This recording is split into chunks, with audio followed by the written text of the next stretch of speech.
David Quigley. Today we're going to be talking about anxieties and a number of different anxiety disorders. Good news is that hypnotherapy is the best solution for all kinds of anxiety disorders and phobias. And we're going to examine today just exactly how it works. Because hypnosis is the one technology that can get to the bottom, the source of those anxious feelings deep down in the subconscious mind and fix them. That's why my work with anxiety is so important. Now, first of all, let me say that drug treatment is commonly used for anxiety-related disorders, everything from Ptsd to anxiety-related depression. And while these drugs can certainly control the symptoms, they don't get to the bottom of the problem. And so oftentimes these become lifelong addictions.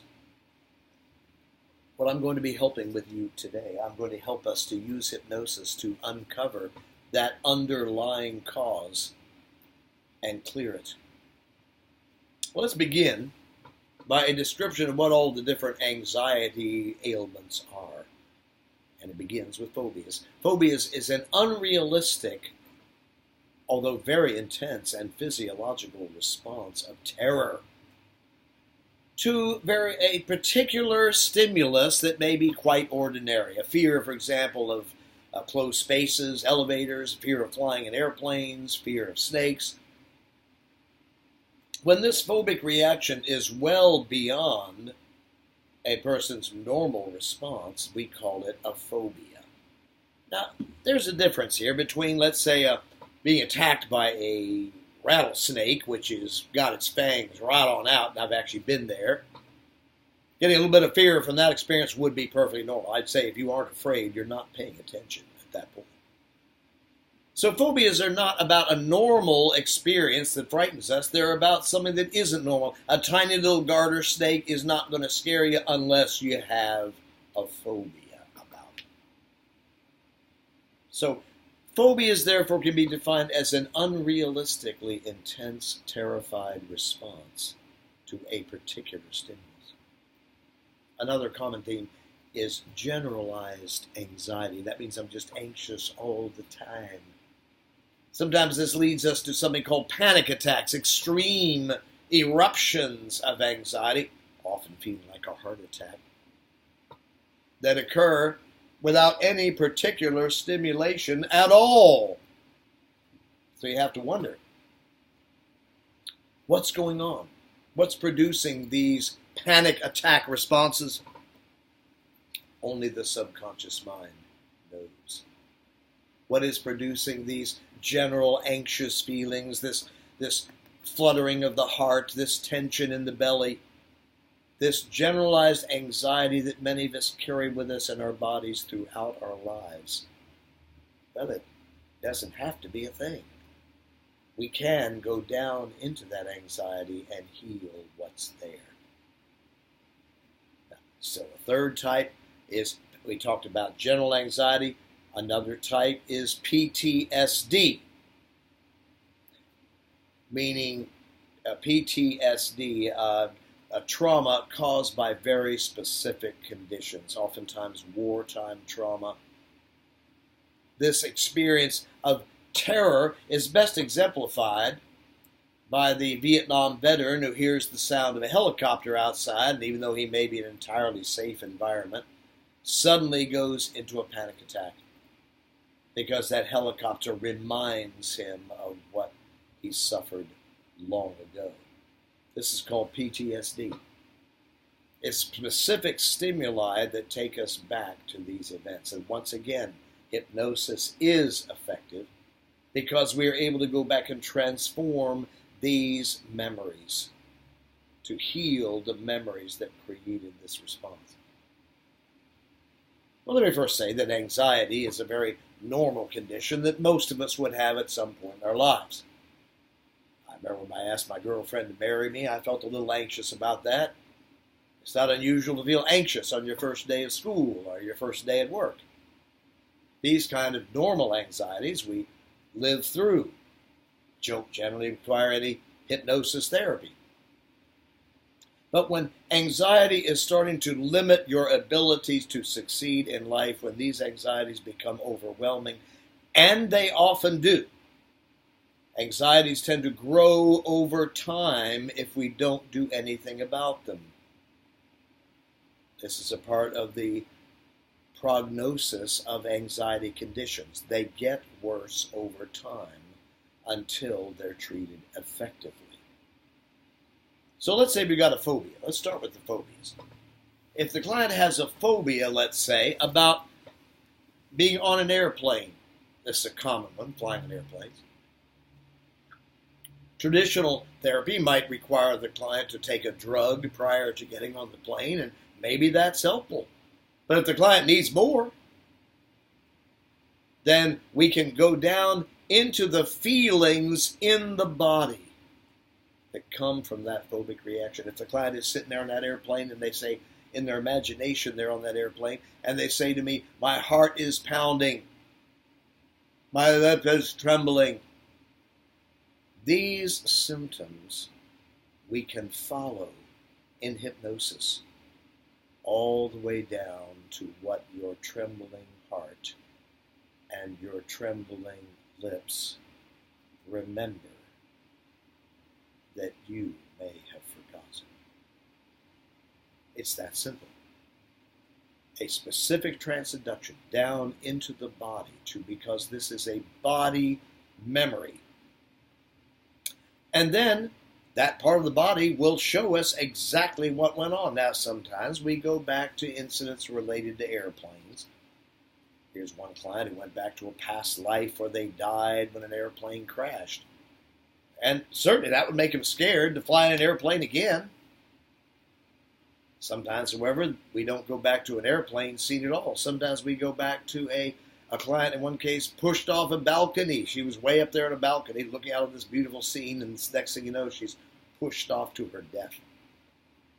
Well, since she was the princess of the kingdom, this was quite a loss for her. And so every time her plane goes up in the air, that's the fear. So it may be about airplanes, and it may be about something entirely different. I don't know. Neither does the client.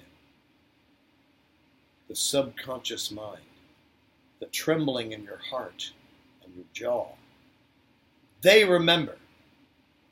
Once we go back to this situation, we've got to do something about it. For example, let's say we go back to a client who has died in an airplane crash in World War II and is terrified about getting on an airplane in her present life.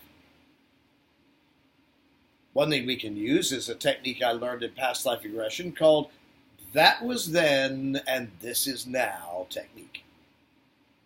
Pointing out to her that it was a common problem for people to die in airplanes in World War II. It doesn't take a historian to understand that many, many thousands of people would have perished. Whether she was on a bombing mission or was in some civilian plane, either way, many planes went down during the war. However, I could then point out to her that this is now.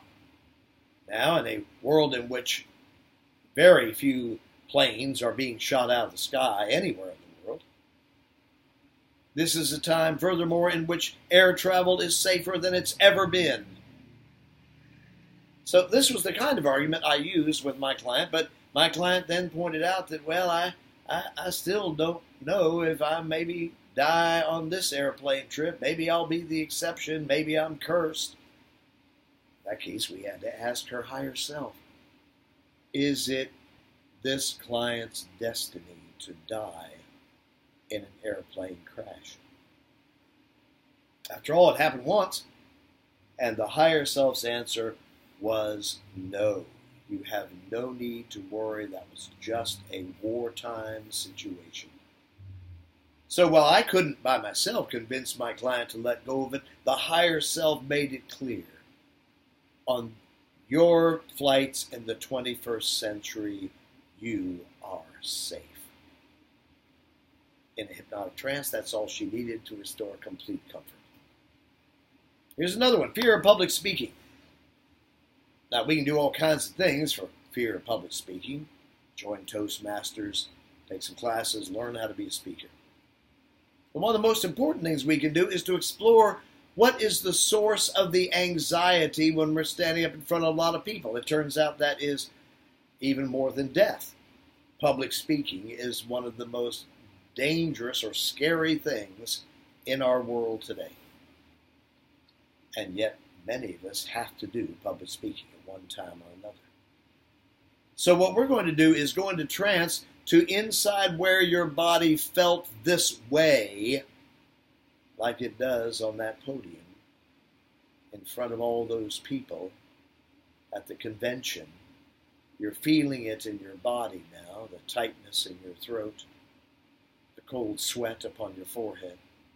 Once again, we go down to what the tightness in your throat remembers. The time when you were in front of the public and something terrible happened.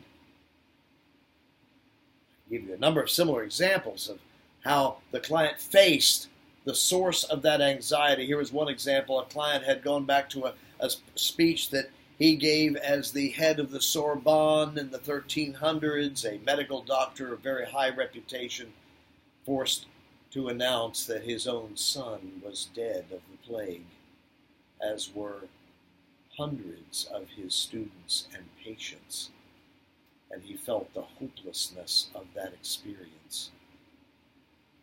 Who would ever want to stand up in front of anyone again when you, the greatest physician in Paris, were helpless to stop the Black Death? Well, good news. We were able to convince this man that, heck, nobody could understand the Black Death back then. You all didn't even know about bacteria back then. You didn't even know about how to fight infectious disease. And tragically, you had no one in the country had such knowledge, including you. But it's time to forgive yourself, I suggested, and gather up what you do know about medicine and about caring and helping and healing for others, and come forward into the present, where we can speak freely about both our weaknesses and our strengths as we are a student of healing arts in the present. Suddenly she could speak comfortably again. Suddenly she could begin to regather her courage to present herself as a healer and a teacher within the community. These are all examples of going back and changing the memories that are at the core of that phobic reaction. Now, of course, we know that panic attacks are very similar. We don't know what causes them exactly. At least the client doesn't consciously know. They're just walking outside, and all of a sudden, here it comes. That's why it's often called fear, agoraphobia, fear of the marketplace, literally in Latin. Fear of outdoor places in general. If I leave my house, I'm going to have a panic attack. Well, we go into the panic attack and discover what memory is haunting the client, and we repair that memory. A memory of a time when the client was being abused by their father. We go back and rescue the child from this abusive father. We fire the father and find a new loving father in the inner world. And then the client can feel much more comfortable about going into an elevator or standing in front of people, or what the mysterious phenomena of panic attacks, whenever that comes into their life, they can remember their father. Now, wartime trauma produces something called post-traumatic stress disorder, PTSD, a very common consequence in wartime situations. PTSD is described in detail in my book, The Alchemy of Healing. There's an article there about working with veterans. But PTSD is a uniquely challenging because of a constellation of factors that are not common to most other traumas. This is why dealing with wartime trauma is so difficult and why I've made it a specialty. The first thing, of course, the trauma of war. There's no way to sugarcoat that. People dying, including innocent civilians. But a second and critical factor is that the perpetrator is often the soldier who seeks to help, who wants to save people, who wants to be a part, because after all, in America, we believe in helping the world. We don't just want to dominate and destroy.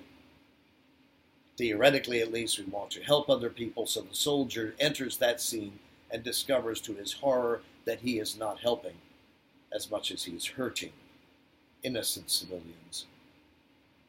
So the trauma contains guilt. There's also a survivor's guilt. An IED hit my vehicle. 6 are dead. I'm the only one alive.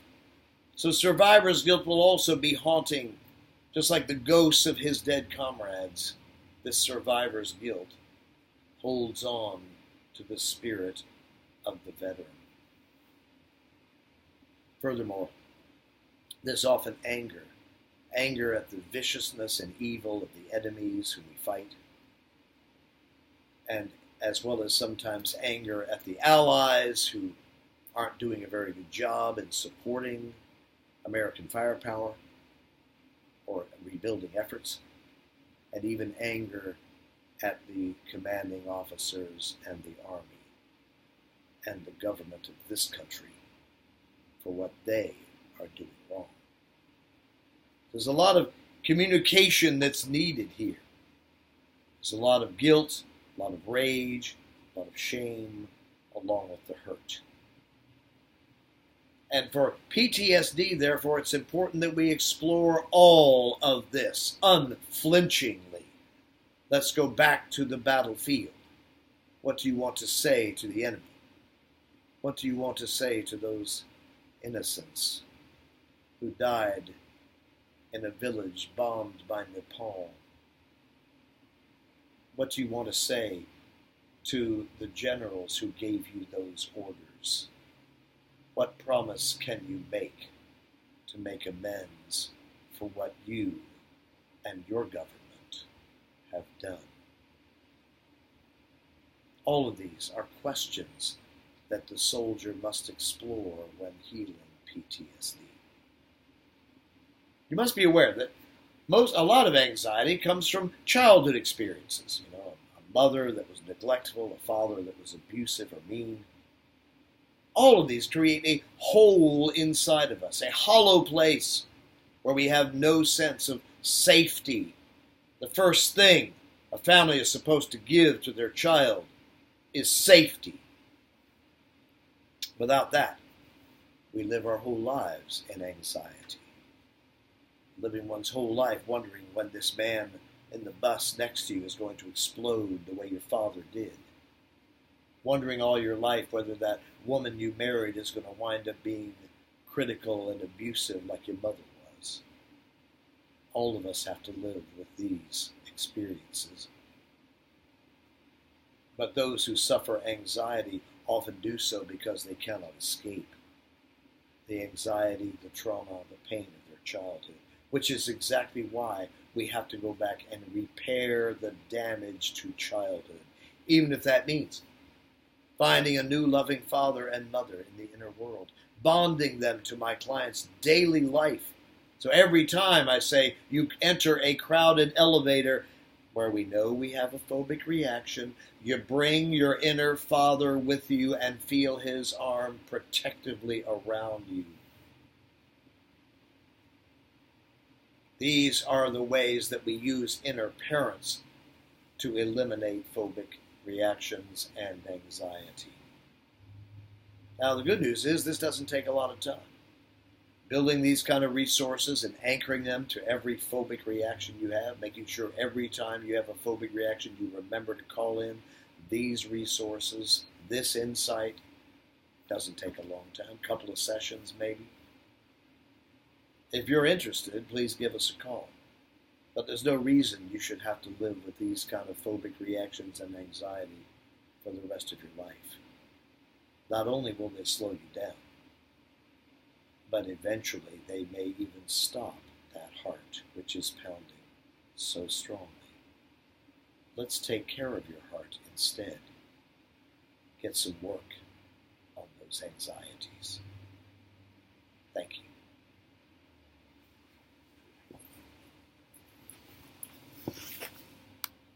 How was that? That was a good one. Good.